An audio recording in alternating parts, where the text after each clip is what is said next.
Listen, the pranking of Shedeur Sanders was so disturbing and so awful and so mean-spirited, off the charts, that anybody would do this to any other human being in any other endeavor.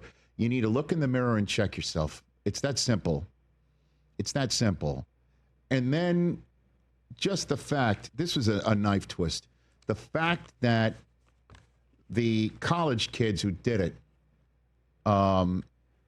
were stupid enough to pop it out on, make a video of it like they're proud of it, laughing that a kid, again, doesn't matter who he is, just somebody thinks that this is a job moment. The long wait is over. The entire country's talking about it. Honestly, folks who didn't follow the draft were heard of what was happening with Shedeur Sanders. Everyone was talking about it in our country for the sports world. Yeah. That you would say, oh, this is funny. This is great. This is what I should be doing with my time. And then we find out that the phone number that got out is one that was only proprietary to NFL teams, that it was a specific phone that the Sanders folks gave out to just teams to call.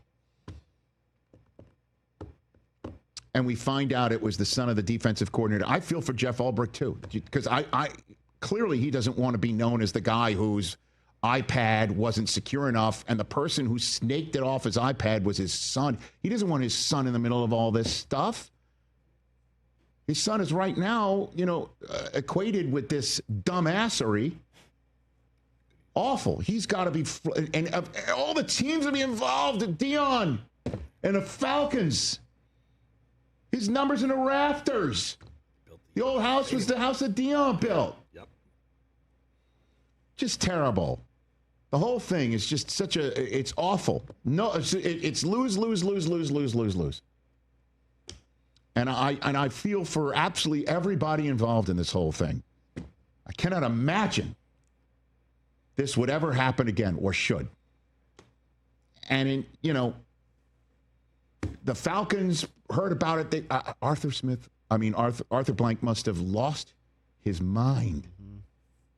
And when they found out, I'm a 21-year-old son of Jeff Ulbrich unintentionally came across the draft contact phone number for Shedeur Sanders off an open iPad while visiting his parents' home, wrote down the number to conduct a prank call. Jeff was unaware. He's got to be beside himself, too.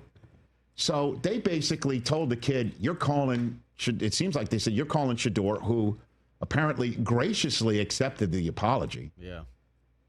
The son, Jax, put out an Instagram apology.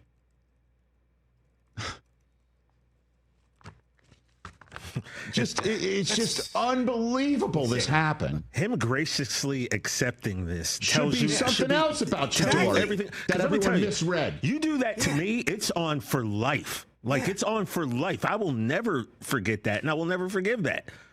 Ever. So our friend Kara Henderson Sneed, I've known Kara since we worked together at ESPN, and she is, quite frankly, one of the greatest idea people I've ever come across. Her ideas for so many things. She's given us ideas for this show.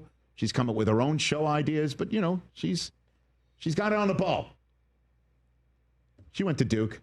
She said, my solve for the prank crisis, FaceTime draft calls. We all win. Brilliant.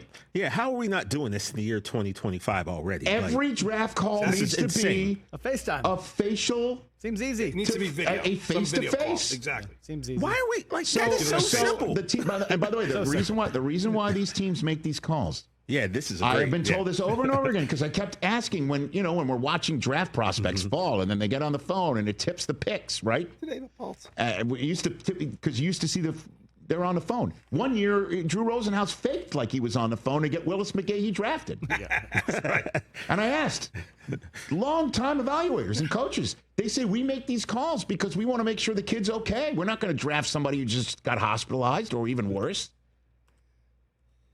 So that checks the box. You get to see the kid's face, and the face gets to make sure You're not some 21-year-old kid who's just dumbly took the phone off his dad's iPad and created a mess for everybody, including himself. Catch the Rich Eisen Show live weekdays from 12 to 3 p.m. Eastern on Roku Sports Channel in the U.S.